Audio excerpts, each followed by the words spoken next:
ॐ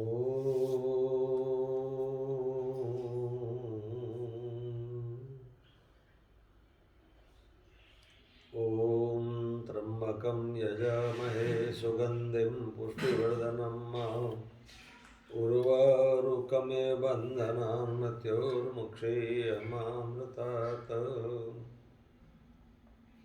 ॐ नमः शिवाय।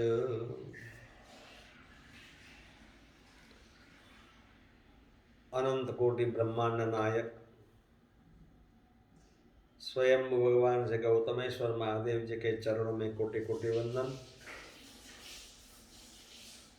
एवं प्रातः स्मरणीय अर्चनीय वंदनीय अनंत विभूषित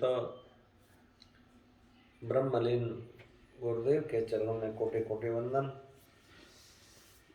प्रातः स्मरणीय अर्चनीय वंदनीय परम पूजनीय अनंत विभूषित समस्त आचार्य भगवान के चरणों में कोटि कोटि वंदन। क्षोत्रिय ब्रह्मनिष्ठ अनंत विभूषित समस्त संत वृंद के चरणों में कोटि कोटि वंदन। आत्मस्वरूप बंधुओं, भक्तवती माताओं, युवान दोस्तों, प्यारे बच्चों, आपके सब हृदय में विराजमान भगवान को मेरा प्रणाम। देखो, कल जो है बहुत भयंकर आपदा आ गई और सर्वप्रथम हम भगवान आशुतोष से, भगवान गौतमेश्वर से प्रार्थना करते हैं कि इस आपदा में जिन जिन लोगों को कष्ट पहुंचा है, जो घायल हुए हैं या तो जिनका स्वर्गवास हो गया है, उन जीवात्माओं को भगवान परम शांति प्रदान करे और कष्ट आया है वो कष्ट निभाने की शक्ति दे। जिन लोगों का नुकसान हुआ है उनको भी भगवान सहन करने की शक्ति दे। पूरा देश उनके साथ में है। सबकी भावना, किसी के मन में आनंद नहीं आया होगा, करे अच्छा हुआ, सुनते ही सबके मन में दुख हो गए, करे राम राम, ये क्या हो गया, बेचारे निर्दोष पक्षियों, प्राणियों, मजदूरों काम कर रहे थे, लोग किनारे पे रहते होंगे, पता नहीं क्या क्या हो गया होगा, और ये सब मिनटों में हो गया। इसीलिए हम जो बोलते हैं ना, ओम शांति ही शांति ही शांति ही, तीनों प्रकार की शांति भगवान हमको प्रदान करें। आधि दैविक शांति, आधि भौतिक शांति, अध्यात्म शांति। ये कभी कभी ग्लोबल वार्मिंग की बात आती है ना, तो हम लोग हंसते हैं, मजाक करते हैं, अरे ये क्या है, सब बोल बोल करते रहते हैं। लेकिन देखो, प्रकृति से लेना सीखा हमने, प्रकृति को देना नहीं सीखा। या तो प्रकृति के साथ छेड़छाड़ करने से, शायद मेरा ऐसा अंगत मंतव्य है कि प्रकृति के साथ छेड़छाड़ करने से ऐसे आपदाएं आ रही है। ये शायद हम लोगों की गलती का परिणाम है। खैर, भगवान सबको परम शांति का अनुभव करावे और सभी को सुखी रखे, भावना है। आज का चिंतन प्रायः हम लोग जो है अपने शरीर को ही देखते रहते हैं कि मैं कितना सुंदर हूँ। कई दफ़ा हम देखते हैं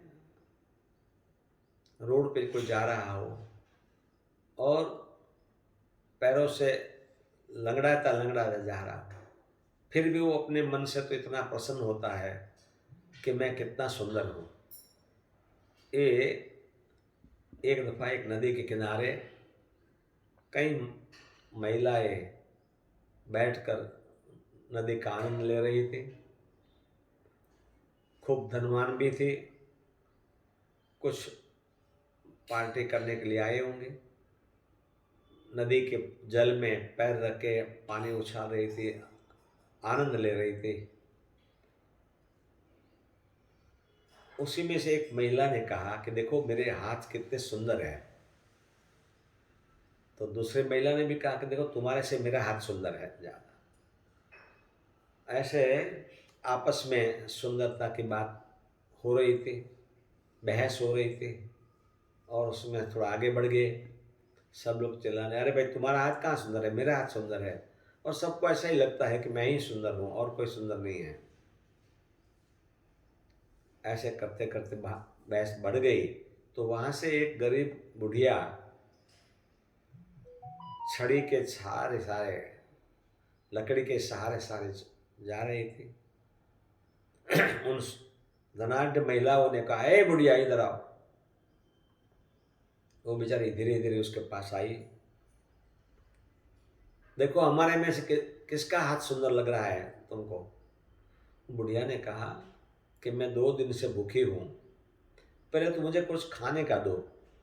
अब खाने का पेट में जाएगा तो मैं बता सकती हूँ कि तुम्हारा किसका हाथ सुंदर है। अरे बोले जा भाग, यहाँ क्या खाने पाने है, यहाँ थोड़ा खाना है। तेरे को पूछा कि हमारा हाथ सुंदर कितना, वो नहीं बताती और खाने का मांग रही, भागो यहाँ से जाओ। थोड़ी दूर पे एक मजदूर महिला बैठी थी। उसने देखा, अरे देखो ये धनाढ़ लोग हैं, सुखी संपन्न लोग हैं, थोड़ा सा खाना भी नहीं दिया। उस मजदूर महिला ने उनको बुलाया, बहन माता जी इधर आओ। अपनी पोटली खोल के आधा खाना उसको दे दिया अपने खाने में से। वो खाने लग गई। नदी में से ठंडा जल ले आई, बुढ़िया को जल पिलाया, उसका हाथ धो दिया, मुंह पोंछ दिया, अपने फटे कपड़े से उसका मुंह पोंछ लिया। कहा, माँ कैसे हुआ। बड़ी प्रसन्न हो गई बुढ़िया, इतनी खुशी हो गई, राजी हो गई। अपनी लकड़ी लेके चली और वो औरतों की तरफ जाके कहा कि देखो, आप पूछ रही थी ना किसका हाथ सुंदर है, वो जो मजदूर ने वो सामने बैठे हैं ना, उसका हाथ सुंदर है। शरीर की सुंदरता से कोई मतलब नहीं होता है, वो तो जो ईश्वर ने दिया है वो तो दिया ही है। लेकिन हाथ सुंदर तब होता है किसी के दुख में सहयोगी बनो, किसी के कष्ट में किसी को सहकार दो, अपने हाथ से कुछ दान करो। अब देखो जो आपदाई है, कितने लोग बेचारे परेशान हो गए, जो किनारे पर रहते हैं उनको कितनी कठिनाई हो गई होगी। अब उन लोगों को सहायता करनी चाहिए, तभी तो हमारे हाथ की सुंदरता दिखेगी, तभी हाथ सुंदर बनेंगे। तो प्रिय भक्तजनों, ये विचार करना है हम कितने सुंदर है वो नहीं, ये शरीर को बनाने वाला कितना सुंदर है, इनका ध्यान करो, उनके इच्छा का पूर्ति करो। वो क्या चाहता है, वो ऐसे चाहता है कि जो मैंने एक बगीचा बनाया है, उस बगीचा के फूलों को आप संभाल करो। आपके पास व्यवस्था है, आपके पास सुखी संपन्न हो, तो उस संपदा का सदुपयोग करो और आपकी अपने हाथ की सुंदरता को बढ़ाओ।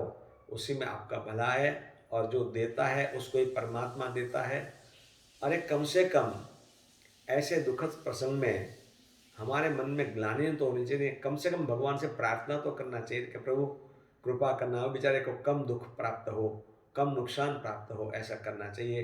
तो ऐसे सद्विचार हमारे में आवे, ऐसे भगवान से प्रार्थना करना चाहिए। इसी को बोलते हैं सुविचार बोलते हैं, और भगवान राजी होते हैं। हरि ओम तत्सत, हरि ओम तत्सत, हरि ओम तत्सत।